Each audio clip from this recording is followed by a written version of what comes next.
Here we go. People are going crazy because the Niners are on the clock now. We've been waiting for this for like over a month. It's been a long time coming. It's been a long journey to get here, but we're finally here, folks. I am absolutely loving Twitter right now. Niners Twitter is the best. Did you see Jed York's tweet they just put out? OMG, power out. Phones to the draft not working. Please someone call the @NFL to let them know we want to take quarterback from. And it's just take the phone away from Jed right now. I don't need this right now. I don't need this extra anxiety. Pick is in. Uh-oh. Pick is in. Oh boy. Well, turn it up. I want to hear this. Here. You want me to turn it up? Yeah. Play selection. Can you hear that? Yeah. He's drawing. He's drawing this shit out too. He knows this losing it. And you know what? I would bet my money on Trey Lance not busting guy because this guy is wired right. You won't find a single person say a bad thing about him, and he is going to be a superstar. With the third pick in the 2021 NFL Draft, the San Francisco 49ers select Trey Lance. Yeah, boy. Let's go. Let's go. Hell yeah. Quarterback of the future. Woo. They did it. They didn't mess it up. They didn't mess that up. Trey Lance. Unbelievable. We waited so long. Obviously, you know, people wanted Fields.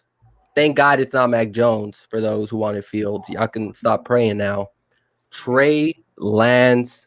I mean, this is it, baby. That's what you picked. You went in here. When was it? Friday? We went. It was like Friday. I like a Friday. A couple weeks ago, I was like, I want Lance. I changed my mind. I think I started off with Fields, and I was like, no, I want Lance. I want the lottery ticket. Trade to the Bay. Wow. Trade to the Bay. I'm excited, man. I think I'm gonna need to buy a new jersey. Like I just got this Bosa one. I think I'm gonna have to go back. I'm gonna have to go back. I'm gonna have to wait till he gets his number. But how about this? Yeah, I wonder what his number is gonna be. Because he was 5 in college. Ooh, that looked nice. And they changed the rules, right? Does that apply to quarterbacks? I don't know.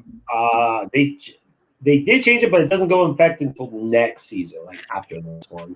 I think because they already probably jerseys. So I think it goes in effect for the 2022 season. Actually, let me create a banner. Trey to the Bay. Yeah, boy. Yeah, I wonder if he'll keep 5. The old Jeff Garcia. Trey to the Bay. Wait, let me see. I think I have my. Let's see. Do I still have my? Let's go. Let's go. Faithful. Look, I was a nervous wreck before this entire thing went down, and I was nervous. I was like, Shanahan, there it is. I got it. There you go. I can say I'm the first one with the Trey Lance jersey. Never mind the Garcia thing. Garcia. I got first. Trey Lance. I need to cop his jersey, man. I love that's really who I grew up watching. Yeah, Garcia was great. I think the more we look back on his career, he's like that guy you realize, like, man, he was actually like, he was really good. And I think like people just kind of hated on him, but he was good. Yeah, this is like, I got this. My boy got this for me. He saw it. He lives in the Bay still. He saw it in like a Goodwill. And it's like an authentic. Yeah, I got a Gore one like that. Yeah, and he picked it up and he shipped it out to me. He's like, bro, you want this? He's like, I got this for $10. I'm like, yes, please. Please send that to me. Yeah. All right. Someone just said, now go get Najee Harris. Oh. They saved their jobs. Yeah. I mean, yeah. I was just saying, like, I was fearful that Shanahan was going to stick to his stubborn self. But quite honestly, this is the type of pick that could catapult you to like the next level. Look at Andy Reid. Like, he had Donovan McNabb. He had all these like okay quarterbacks, but never someone that can sort of take his system to that next level. Then Patrick Mahomes came, right? And the rest is kind of history now. We're still kind of in that time and place, but Wow. Yeah, someone that can unlock the full potential, right? Like Alex Smith was good with the Chiefs, and Don, like I said, Don Brown, good with the Eagles, and Vic did good with but he got Similar someone. to Shanahan. I'm sorry. Yeah. Similar to Shanahan. Always got there, never can take that next level and win that chip. Yeah, until you So guys Mahomes got. game. Yep. Yeah, and that's the thing. You get that guy that unlocks your system, or vice versa. Like Shanahan did that. You know, his dad, Mike Shanahan, did with Elway, right? Like Elway never had that coach who could maximize Elway. Shanahan shows up and Elway gets 2 Super Bowls, bang bang, right? Like you need that guy that could unlock it for Yeah. him, and this is the right? type of move. Now I will say this: you may need some patience, but I don't think that there's a person out there that said, you know what, it's not worth it. I think moving up from 12 to 3, giving up those first round picks in order to like I said, swing for the fences type of move. We obviously needed that. There was no other big needs other than now we can get into the other needs as the draft is continuing. But is this team was ready to compete now and they just needed a quarterback. And that's why I was scared. Like Mac Jones, he's ready to play now. But I'm like then you just kind of settled for someone that you already know their ceiling.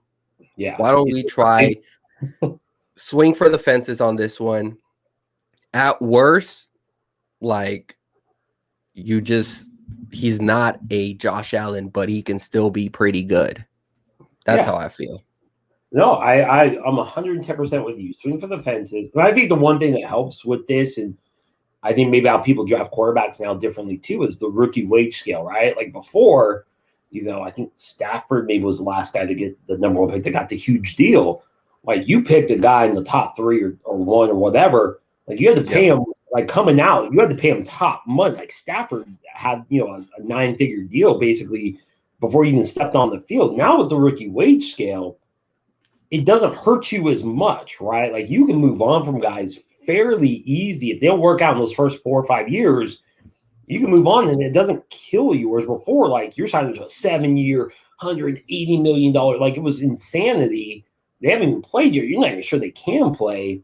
Now it's okay, if Lance doesn't work out, then it's then after 4 years, you decline his 5th-year option, kind of like Trubisky, say bye, and you go get somebody else. You have that flexibility now, whereas before you didn't. And I think you're seeing that with how teams are much more willing to take those shots because it doesn't kill them cap wise. If you hit on that guy, you hit on Trey Lance, and he is your Mahomes for the next 3-4 seasons. Well, now you've freed up that salary cap. You can grab a couple pieces here and there, right? You can take advantage of this cheap ass, like this Seattle did, right? With Wilson, he was cheap, and you saw they paid up. They paid other people. You're able to do that for those first 4 or 5 seasons. The thing we forget, who knows which quarterbacks are coming out of the draft next year? Right. I saw this draft as whoa, this is a nice opportunity for the Niners to get a solid quarterback. And it's perfect because we need one right now, right? Why wait until Jimmy's contract is up? Why don't you get aggressive? You see what's in front of you. You don't know what's going to happen in the future. You don't know what kind of quarterbacks are going to come out. Probably won't be as good as this one this year. So I think that it was smart on their part, knowing that I'm pretty confident that they wanted to trade for a veteran quarterback, like we talked about earlier, the Staffords, and now we've heard the Aaron Rodgers of the world. But this is, now that it didn't pan out, it might have been for the better. Let's be honest.